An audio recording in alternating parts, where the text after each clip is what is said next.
This is from your newsletter from cleveland.com that you wrote Saturday. Players under the most pressure. Take us through that, who you think and who you're keeping an eye on.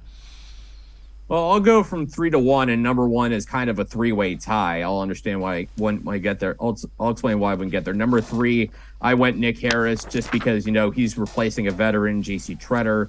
Yeah, Nick Harris had a really good game when he had to fill in for J.C. Tretter when he was out with COVID, and Harris did well. Now it's going to be up to him now that he's the guy. How's he going to handle that load on a consistent basis? It's one thing to do it 1 week and look good, but stringing it together for weeks in practice. I know he's got veterans around him that can really help pick him up, help him continue to progress. But this is kind of his time. They're giving him the keys essentially. I know there's competition with Ethan Pocic and that other center spot at that center spot, but really Harris is the favorite. He's just going to have to continue to show he's worth that spot. Number 2, I went with Anthony Schwartz. Now, I've said before that he's a guy I thought we would only get whatever you got out of him as a rookie was going to be considered a bonus, that he was a 2022 and later guy. Now it's 2022. The Browns really haven't gone much for veteran receiver help outside of Amari Cooper.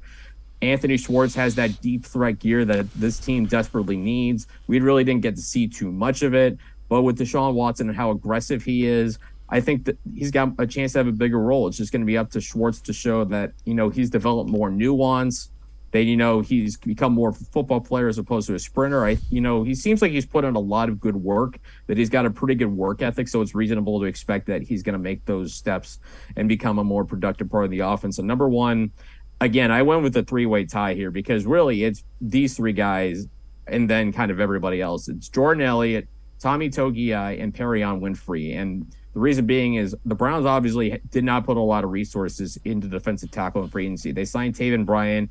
He's not an elite player, but he should at least be able to hold down one of the starting spots.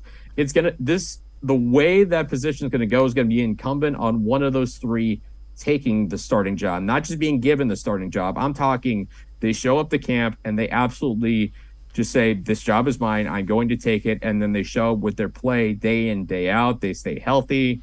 And I think obviously that's what the Browns have to be hoping for, is that one of those guys just comes in, is just dominant, a guy that you can't possibly keep out of the starting lineup, that has to play a majority of the snaps in the middle.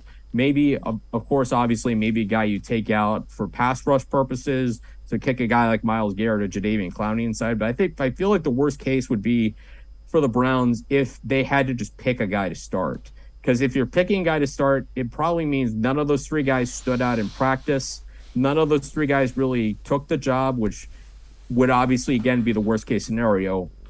The goal is one of those guys has to go out and be the guy to be the starting defensive tackle, because Andrew Berry's invested 3 straight mid-round picks into these defensive tackles. One of them's got to perform. Yeah, there's an opportunity for a young guy there to kind of cement his role as a starter and kind of earn another contract. So, yeah, go take advantage of the opportunity.